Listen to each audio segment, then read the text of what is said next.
Because if your life is completely full of people, places, and things, then how are you going to get what you want? How are you going to have the new amazing uplifting place to go to, the new friend, the great coworkers, the great lovers? How are you going to have the new pieces of furniture or the new car or the new house or the whatever it is if there's no space for it? Welcome to the show. Welcome to the show.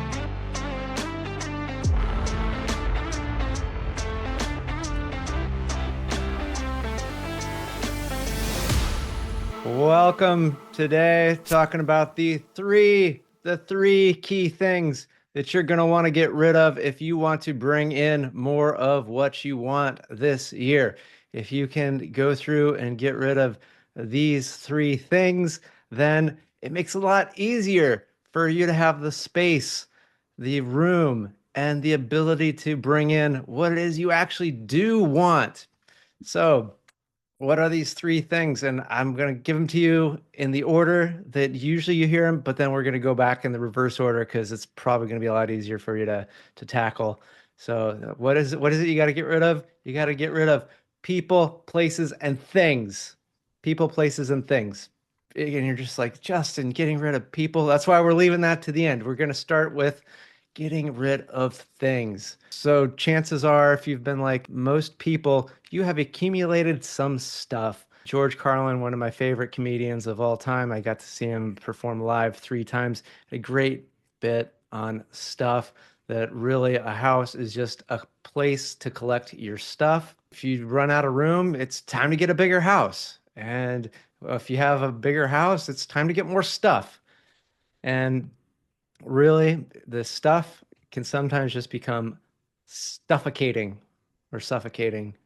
Anyway, the chances are, even as much stuff as you might actually already have, there's probably some other stuff that you want. And he had another thing. You ever notice how your stuff is your shit is stuff and other people's stuff is shit? So you probably do have some stuff that is now feels like shit, and there's some shit that's out there that you would like to become your stuff. So go through and figure out, because I mean, there's whole industries around this. I've partaken in hiring a professional organizer a couple times in my life. Well worth it. Or buy a book on it, like Marie Kondo. Read one of her books, and a big thing of hers is like, does the item spark joy? If it doesn't, get rid of it. Get rid of it. And I know for me, it's often been a challenging thing to get rid of stuff because I'm often like, as well off as I've been, in retrospect, my entire life, I did grow up with that scarcity mindset of like, ooh, well, if I need it, oh, I better have it. So I better not get rid of it because what if I need it? And, literally, I grew up in a really large house that was packed with stuff, like the number of rooms and the closets and the attics and the sub attics and additional attics and third attics and all this sorts of stuff. Um, and that house recently got sold last year. Thanks to my dad for selling that house, going through all that stuff so that it wouldn't become something for me to do in the future. So I'm really grateful for that. So that's something to think about is, do you want somebody after you were to, you could die at any time, right? So you live now, plan for the future, but also recognize that the future is not infinite, it's finite. And like, would you really want somebody else to have to go through all of your shit and figure out, like, how do I get rid of this? No, you do it. You do it now, and you get to reap the benefit of having more space. And I do think that this pressure of, oh, you better keep it, or you better be careful of how you get rid of it because you're going to be a bad person. Like if you throw that, what you're going to throw that away, you need to recycle that. Oh, you need to recycle that the correct way. Or oh, you're giving up the value. You should sell that. You should put the work. Like I hate selling items. I made an attempt to because I bought some new furniture. I bought a new dining set because I want to be able to entertain. So I wanted a bigger table and I had an old one and I wanted to get rid of it. And so I've tried putting it up on Nextdoor marketplace. I got the reason of why I hate selling stuff to people because after a week of nothing, crickets. And this is a great dining set and at a great price. Great dining set, great price. I get someone goes, "Is it still available?" And I go, "Yes." And then they reply, "Oh, it's too big." And my head wants to explode. I'm like, it was too big before you messaged me, before you knew it was available or not, because the dimensions are there. And so I'm just like, why the fuck didn't you read the thing and go, it's too big? It's not, it was a four-person dining table. But anyway, you know what? I'm going to tell you a secret of what I did. I broke the table down and I threw it away. I threw it away. And I'm going to give you permission. It's okay to throw stuff away within reason. I'm not saying throw motor oil down the drain. I'm not saying put batteries in do your effort to be as responsible as you can, but you can at some point just throw shit away. It's okay. You don't have to be married to your stuff, because even when you're married to people, you can divorce people. So if you can divorce people, you can divorce stuff and let it go. And oh, my place feels so much better now because I got the new table, I got a recliner, and I got a new, and so I just got rid of a few items and I just threw them away. Because really, really, shouldn't the companies that make the profit off of selling us this shit, shouldn't they feel just as bad, if not worse, that they're forcing us to figure out what to do with it? It's bullshit that we don't have the engineering teams, the policy teams, all these other teams of people to figure this out. We're just individuals. And yet, I'm supposed to figure out the best way to get rid of a table or to get rid of a piece of electronics that uses, 80% of the periodic table of elements in it nowadays. Like, it's ridiculous. And especially if you're in a major city, the amount of sorting and going through and checking and things that are done to make sure that the right thing goes in the right place and toxic stuff is not ending up in the environment, it's going to be okay. It's going to be okay. Again, do your best. Read up on your local, recycler, garbage place. Do your best, and then let it go. The earth can handle a lot. The earth can handle a lot. So the earth can provide a lot, and then it can also take that shit and recycle it. And again, compared to what mass industries are doing, your little stuff, and truly, this is a big bunch of bullshit that is put upon us, that is like, oh, well, you got to do your part. It's like, no, like your part is a is a small percentage of a small percentage. The bigger issues are the bigger issues, and we should be focusing on that and encouraging our leaders and our companies and our governments to focus on the biggest stuff so that we can have a place that we enjoy living. Because if you have all of this stuff, that means now there's people to hire, there's storage places, that drives getting bigger houses, it drives getting organizational equipment, and on and on and on and on. So clear out stuff in the best way possible. And I'd say if it's challenging, phone a friend or phone a professional. It's well worth it. Get a professional organizer or a friend that's good at being tidy to just help with that, because we can have emotional attachments to stuff, and letting go of that emotional attachment, that is what's going to be as freeing, if not more, than the space. So that's the things. Get rid of things. And you can start small. Start with the easy stuff. And you don't have to do it all in one day. This could be a process over an entire year. Or maybe it is just you do one thing and you're like, oh my gosh, I got rid of one shirt that I'm never going to wear again.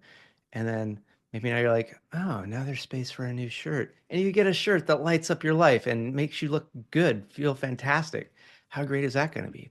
So that's things. Next, places. What are some places that you go to that are not sparking joy? When I first moved to the area that I live now, I'm basically like equal distance from two supermarkets. One is a Safeway, which is sort of like you're just standard middle of the road type, anywhere in the country, other place in the country, maybe this would be like a Kroger or a Vaughn's or a Lucky or a HEB, but just this is just where anyone and everyone, your common middle of the road, not too expensive, not too cheap, has a little bit of everything. And then I got that one that's a Safeway. And then the other one that's in like the opposite direction, it's called Oceana Market.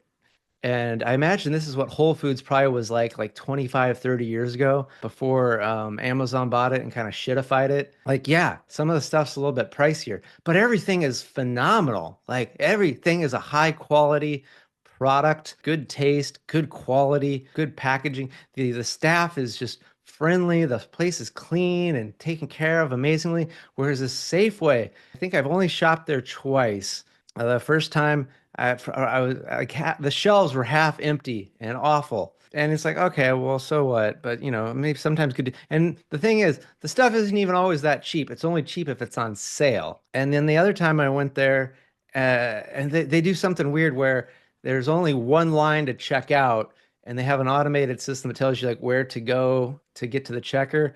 And there's a way this could be done that would be really efficient, make things go super, super fast. They don't do it that fucking way. It's the worst possible way you could do this. It just makes it as slow as possible to check out. It always looks like, when there's a run on groceries preceding a natural disaster in, like Florida or something. That's slow as hell to check out. Not really that good of pricing. And then I tried going again because I'm like, well, maybe I was just having a bad day.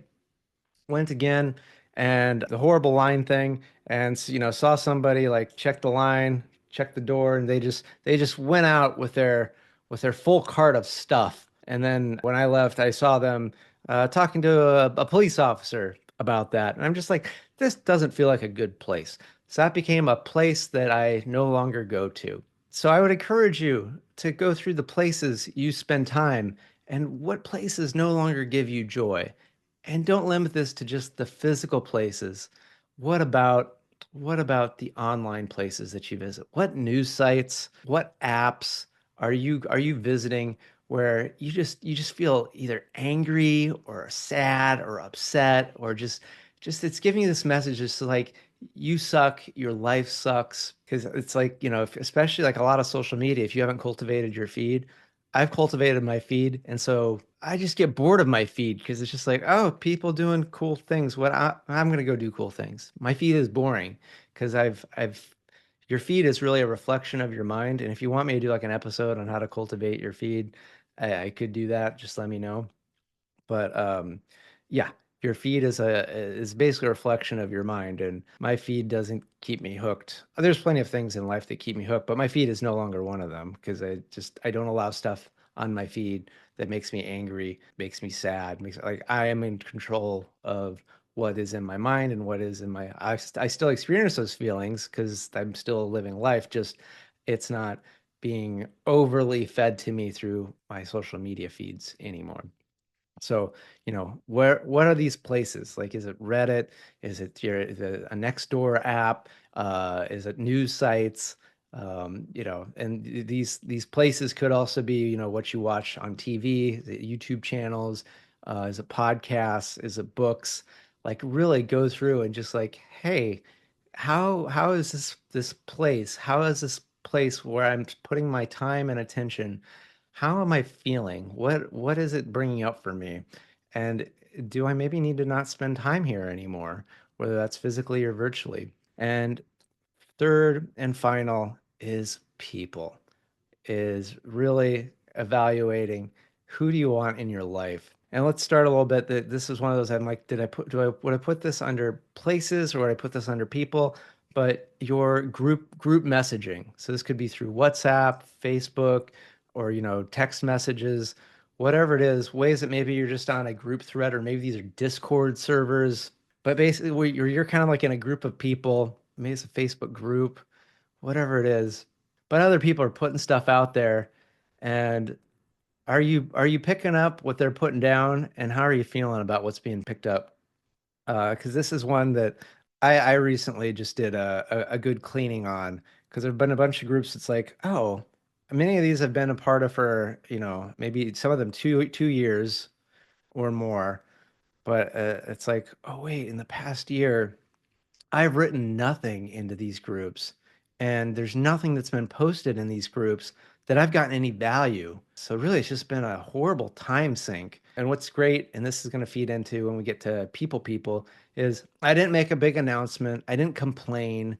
I didn't go, this group is horrible. Fuck this group. This group sucks.